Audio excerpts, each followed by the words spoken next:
Hi friends, welcome to movie talk V Telugu channel. Special star today Joseph Vijay Chandrasekhar. ఎవరి జోసెఫ్ విజయ్ చంద్రశేఖర్? అసలు ఇతని గురించి ఎందుకు తెలుసుకోవాలి?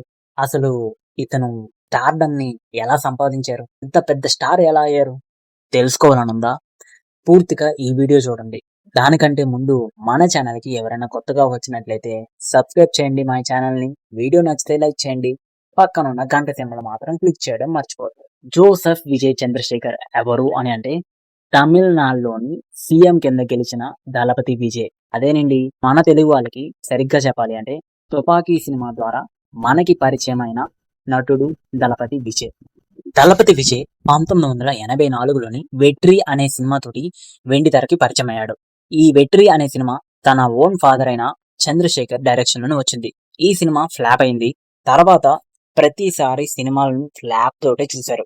జనాలందరూ కూడా తను చేస్తున్న సినిమాల గురించి ఎవరు పట్టించుకోవడం మానేశారు ఒక టైంలోని. సో అలాంటి టైంలోని 1996లోని ఒక పెద్ద బ్లాక్ బస్టర్ అయితే విజయ్ కి తగిలింది. ఆ సినిమా పేరే పూవే ఉంకంగా. ఇది ఒక తమిళ సినిమా. ఇది ఒక లవ్ స్టోరీ. ఈ సినిమా తోటి విజయ్ కి ఒక కెరియర్ స్టార్ట్ అయింది.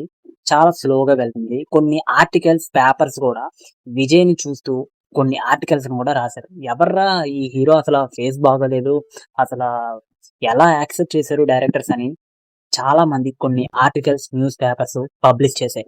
కానీ అవేమి కూడా విజయ్ పట్టించుకోకుండా తను ఏమైతే అనుకున్నాడో తన పని మీదే ఫోకస్ గా ఎప్పుడు కూడా కొత్త సినిమాని ట్రై చేస్తూనే ఉండేవాడు. తర్వాత 2004లోని గిల్లీ అనే సినిమాతోటి ఒక కెరియర్ బిగ్ హిట్ ని చూశాడు. అండ్ ఒక స్టార్డమ్ అయితే క్రియేట్ చేశాడు ఆ సినిమాతోటే అని చెప్పాలి. ఆ సినిమా పేరేంటంటే గిల్లీ. ఈ సినిమా తెలుగులోని ఒక్కడోకి రీమేక్ అని చెప్పాలి. ఇలా తను రీమేక్ సినిమాతోటి ఒక స్టార్డమ్ ని క్రియేట్ చేశాడు. చాలా వరకు విజయ్ నటించిన సినిమాలన్నీ కూడా రీమేక్ సినిమాలు. ఆ రీమేక్ సినిమాలు కూడా ఎక్కడివి అంటే, తెలుగులోని టాప్ హీరోలు చేసిన కొన్ని సినిమాల్ని తమిళ్లోని విజయ్ మాత్రమే రీమేక్ చేసి ఒక స్టార్డమ్ ని అయితే క్రియేట్ చేశాడు. అండ్ విజయ్ కి తమిళనాడులోని ఓన్ ఫిలిమ్స్ కూడా ఒక మంచి పీక్స్ లోని ఒక రేంజ్ అయితే క్రియేట్ చేసుకున్నాడు తమిళనాడులోని. అది తుపాకీ, స్నేహితుడు, వారసుడు, బిగిల్, ఇలా చాలా సినిమాల ద్వారా రీసెంట్ టైంలోని విజయ్ తమిళనాడులోని ఒక సంచలనమైన బిగ్ స్టార్ గా ఎదిగాడు. తమిళనాడులోని సూపర్ స్టార్ రజనీకాంత్ తర్వాత దళపతి విజయ్ అంటే ఒక ఆరా మెయింటైన్ చేశారు. తమిళనాడులోని అంత ఫ్యాన్ బేస్ ని అండ్ స్టార్డమ్ ని క్రియేట్ చేసుకున్నారు దళపతి విజయ్. దళపతి విజయ్ మీద చాలా మంది ట్రోలర్స్, మీమ్స్ చేశారు తెలుగులో కూడా. ఎందుకు అనంటే, తను నటించిన రీమేక్ సినిమాల్లోని తను డాన్స్ బాగోదని, అలాగే లేదంటే తన యాక్టింగ్ కానీ చాలా వరకు కొన్ని సినిమాల్లోని బాగోవని ఆ క్లిప్స్ ని మేమర్స్ కానీ ట్రోలర్స్ కానీ ట్రోల్స్ చేస్తూనే ఉండేవారు. బట్ కానీ తెలుగులోని కూడా విజయ్ కి ఒక ఫ్యాన్ బేస్ ని క్రియేట్ చేసిన సినిమా ఏదైనా ఉన్నది అంటే తుపాకీ అని చెప్పాలి. తుపాకీ సినిమా ఎన్నిసార్లు చూసినా బోరే కొట్టదు. ఆ సినిమాతోటి విజయ్ తెలుగులోని ఒక ఫ్యాన్ బేస్ అనేది క్రియేట్ అయ్యి ఇక్కడ మార్కెట్ ఓపెనింగ్ అయింది. తర్వాత తుపాకీ నుండి ప్రతి సినిమా కూడా తమిళ్లోని, తెలుగులోని ఒకేసారి రిలీజ్ చేసేవారు. కొన్ని సినిమాలు ఫ్లాప్ అయ్యాయి, బట్ మిగతా సినిమాలన్నీ కూడా హిట్ అయ్యాయి అని చెప్పాలి. దళపతి విజయ్ ఒకటో రెండో సినిమాలు కాదు, ఏకంగా 69 సినిమాలు నటించి కొన్ని ఫైట్ సీన్స్ ని కొరియోగ్రాఫ్ చేసేవారు. అలాగే సింగింగ్ చేసేవారు కొన్ని సాంగ్స్ లోని. కొన్ని సినిమాల్లోని డెబ్యూ క్యారెక్టర్స్ లోని, క్యామియో రోల్స్ లోని కూడా దళపతి విజయ్ కొన్ని సినిమాల్లోని నటించారు. తర్వాత దళపతి విజయ్ సినిమాలు అంటే ఫ్యాన్స్ కి ఒక మినిమం గ్యారంటీ ఉండేది. ఇలా ఫ్యాన్ బేస్ ని క్రియేట్ చేసుకుంటూ ఒక హై లగ్జరీ లైఫ్ ని, స్టార్డమ్ ని దక్కించుకున్నారు విజయ్. దళపతి విజయ్ కి సినిమాలోనైతే సక్సెస్ అయితే వచ్చింది. సడన్ గా పొలిటికల్ లైఫ్ లోకి ఎంటర్ అయ్యారు. కొన్ని రీజన్స్ వల్ల ఎంటర్ అయ్యారు. ఈ పాయింట్ పక్కన పెడితే, మన తెలుగులోని సీనియర్ ఎన్టీఆర్ స్టార్ హీరో నుండి పొలిటికల్ లైఫ్ లోకి ఎంట్రీ ఇచ్చారు. తర్వాత ఎలక్షన్ లోని గెలిచారు, సీఎం కింద అయ్యారు. ఒకే ఒక ఎలక్షన్ లోని స్టార్టింగ్ లోనే గెలిచారు. తర్వాత తమిళనాడులోని ఎంజీఆర్ అనే ఒక యాక్టర్ ఉండేవారు. అతను కూడా స్టార్టింగ్ ఎలక్షన్ లోనే గెలిచి సీఎం కింద అయ్యారు. తర్వాత చాలా మంది యాక్టర్స్ వచ్చారు పొలిటికల్ లైఫ్ లోకి, లగ్జరీ లైఫ్ ను వదులుకొని. కానీ ఫస్ట్ ఎలక్షన్ లోని ఓడిపోయి తర్వాత ఎలక్షన్ లోని గెలిచారు. సో ఎవరు కూడా హిస్టరీని రీక్రియేట్ చేయలేకపోయారు.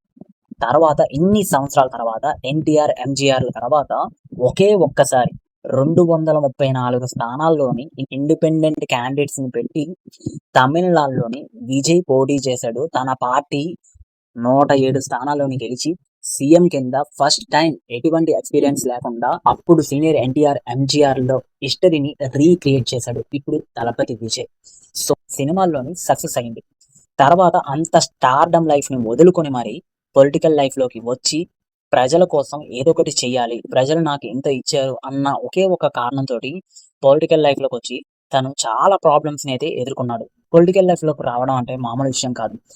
ప్రతిపక్షాలు ప్రతిసారి ఆయన్నే టార్గెట్ చేస్తాయి. ఒక సాధారణమైన వ్యక్తి పొలిటికల్ లైఫ్‌లోకి వస్తే అంత పెద్దగా ఎవరు పట్టించుకోరు. కానీ 'దళపతి విజయ్' ఒక స్టార్ హీరో.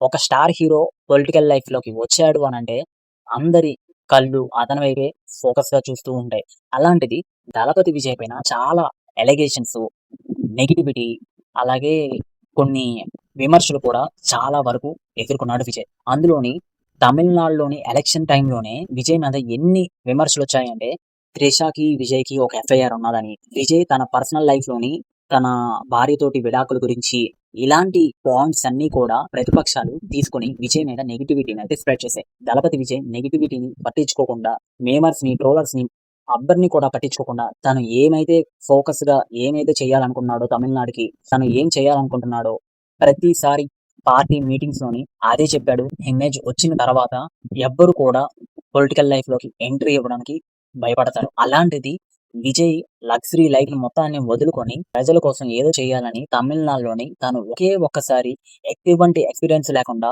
ఓపెన్‌గా పబ్లిక్ మీటింగ్స్‌లోని మీరు డబ్బులు ఎవరి దగ్గరైనా తీసుకోండి. కానీ ఓటు మాత్రం నాకు వేయండి అని ఛాలెంజ్‌గా చెప్పిన వ్యక్తి ఎవరైనా ఉన్నారు అంటే దళపతి విజయ్ అని చెప్పారు. సో, ఇప్పుడు తమిళనాడులోని ఒక కొత్త చాప్టర్ అయితే స్టార్ట్ అవ్వబోతుంది. ఎప్పుడూ చూడని విధంగా పొలిటికల్ లైఫ్‌లోని ఒక కొత్త విధానం అండ్ ఒక కొత్త స్టోరీ ఇప్పుడే మొదలవుతుంది. 'దళపతి విజయ్‌ని' సీఎం కింద చూడడానికి చాలా మంది ఈగర్‌లీ వెయిట్ చేస్తున్నారు. ఆ మూమెంట్ అయితే వచ్చేసింది. మరి తమిళనాడుకి 'దళపతి విజయ్' ఇప్పుడు ఎలా డెవలప్‌మెంట్ చేస్తారు? తను సీఎం అయిన తర్వాత ఏ విధంగా తమిళనాడుని డెవలప్‌మెంట్ చేసి ఒక హిస్టరీని మళ్ళీ రీక్రియేట్ చేస్తారో చూడాలి. మూవీ టాక్ ఈ నుండి 'దళపతి విజయ్‌కి' కంగ్రాచ్యులేషన్స్ చెప్పుకుంటూ this video dedicated to 'Thalapathy Vijay'. Thank you. Signing off movie talk V Telugu channel. మరొక స్టార్‌తో మళ్ళీ కలుద్దాం. మన ఛానల్‌లోని వీడియోలు నచ్చితే లైక్ చేయండి. Subscribe to my channel. మర్చిపోవద్దు.